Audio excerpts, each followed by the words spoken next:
अभी आप बीजेपी को क्यों गाली देने लगे हो? अरे तो सभी पार्टियों पर लागू हो रही है, यही तो मैं कह रहा हूँ, यही तो मैं कह रहा हूँ कि सभी पार्टियों पर अगर लागू हो रही है तो अकेले खाली बीजेपी को क्यों गरिया रहे हैं? जम्मू कश्मीर में पीडीपी के साथ बीजेपी सरकार बनाने गई, वहां पर गठबंधन किसने? अभी पीडीपी किसके साथ है? ये तो हर जगह नहीं, अभी हर जगह अलग अलग राजनीति,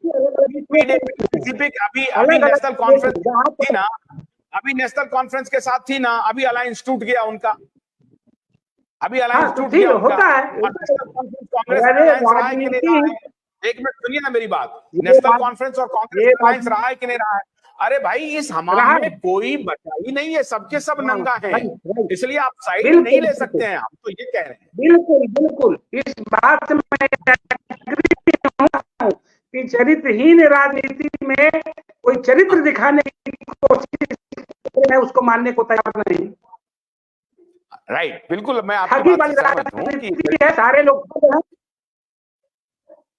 तो अभी चरित्र पर तो चर्चा ही नहीं हो रही है ना, अभी तो ये बात हो रही है कि पॉलिटिकल कट थ्रोट पॉलिटिक्स को कैसे अपने लाभ के लिए पार्टियां काम कर रही हैं और उसमें किसको कामयाबी मिल रही है, किसको नुकसान हो रहा है। हम लोग ये चर्चा कर रहे हैं कौन चरित्रवान है कौन चरित्रहीन है, इस पर तो बात ही नहीं हो रही है। अब तो कोई चरित्रवान बचा ही नहीं है, अब तो वहां पे कोई कह ही नहीं सकता है कोई चरित्रवान है, किसी में ये ताकत नहीं है। हाँ, कुछ लोग बोलने में लगे हुए हैं, अभी मोदी जी लगे हुए हैं कि बड़े चरित्रवान हैं, उनकी पार्टी लगी हुई है बड़े चरित्रवान है, लेकिन मैं ऐसा नहीं कह रहा हूं कि बड़े चरित्रवान है। मैं ये भी नहीं कह रहा हूं कि एकदम उनके पास कोई चरित्र ही नहीं बचा है। मैं तो कह रहा हूं कि सब लोग अपना अपना दावा कर रहे हैं, उनको करने दीजिए, उनका अधिकार है। सूर्यकांत जी, हाँ आ गए नीलेश जी, अब ये अखिलेश जी आ गए। सूर्यकांत जी, अब मैं आखिरी सवाल आपसे ये पूछना चाह रहा हूं कि अभी अखिलेश जी ने जो कहा, जो 20 सीटों का बंटवारा हुआ है उस 20 पर कितनी विनेबिलिटी है?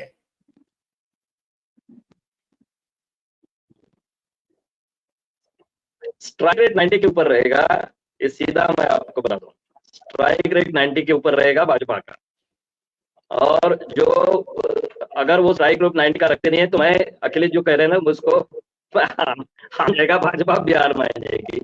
90 का स्ट्राइक रेट लगेगा, क्योंकि विपक्ष में मुझे कोई, देखिए फाइट होने वाली है, वो तो होनी चाहिए अच्छी तरीके से, लेकिन कहीं दूर से दिखते नहीं है, उनका प्रेजेंस जरूर है, लेकिन वो सीट कोई फाइट में आ रहा है, कोई चुनाव सीरियसली चुनाव लड़ रहा है, ऐसा मुझे, मैं अकोला में बैठता हूँ और मैं घूमते रहता हूँ, कहीं मुझे दिखता नहीं है।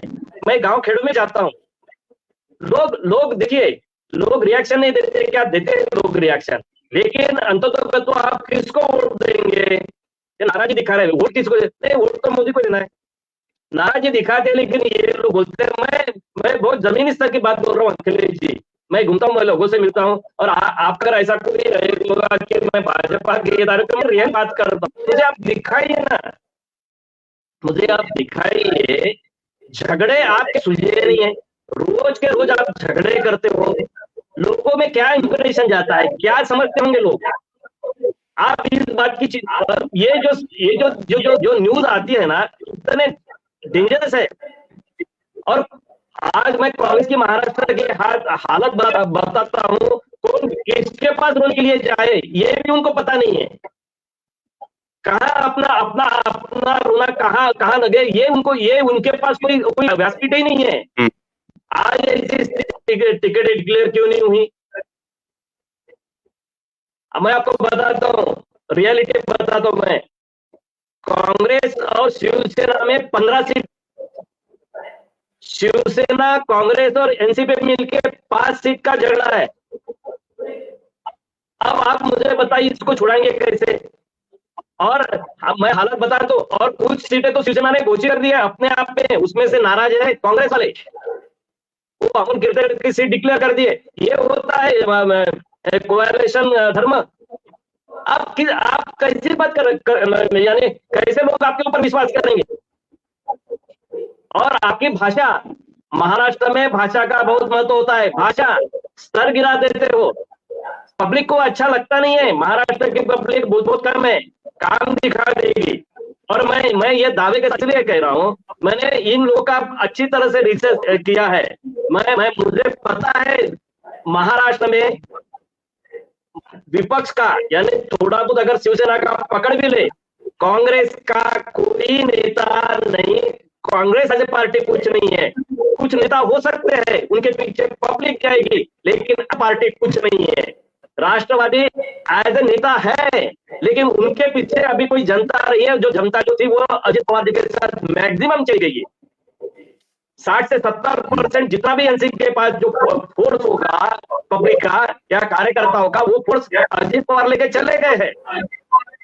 और जो मैं एक बार जो अहमदनगर की सीट की जो बात कर रहा हूं ना, तो मुझे तो ऐसा लगता है कि ये जो लंकेश जी है, नीलेश लंकेश जी को राष्ट्रवादी कांग्रेस शरद जी के पास जो भेजा है ना, उसमें अजित पवार जी की भी चाल हो सकती है, क्योंकि वो उनके पुश्ते नहीं झगड़े हैं।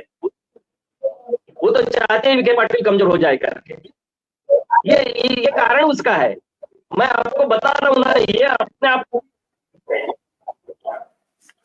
चलिए, बहुत बहुत शुक्रिया। आज लगता है इंटरनेट की कुछ कमजोरी है, इसलिए हम ठीक से आप लोगों की आवाज नहीं समझ पाते हैं। आज बात नहीं कर पाएंगे अखिल भाई, कल फिर मुद्दे पर बात करेंगे हम। लेकिन ये बात जरूर है कि महाराष्ट्र में अभी ऊंट किस करवट बैठेगा, अभी इसके लिए थोड़ा इंतजार करना पड़ेगा। और हमने पहले भी डिस्कशन में ये बात की है कि महाराष्ट्र एक स्विंग स्टेट है और अभी वहां पर बहुत कुछ होना है। जब सीटों का कंप्लीट तालमेल हो जाएगा दोनों ही गठबंधन के तरफ से, तभी कुछ चीजें स्पष्ट होगी। अभी तो फिलहाल आपको पैनी नजर ही रखनी पड़ेगी महाराष्ट्र के स्थिति पर, महाराष्ट्र के हालात पर। प्रहार में आज इतना ही। कल फिर हमारी आपसे मुलाकात होगी। आशुतोष कर्म दीजिए। नमस्कार।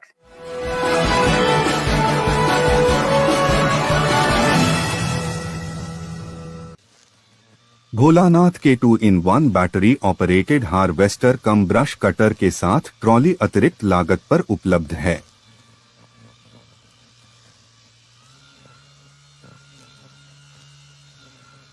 अधिक जानकारी के लिए कृपया दिए गए नंबर पर कॉल करें।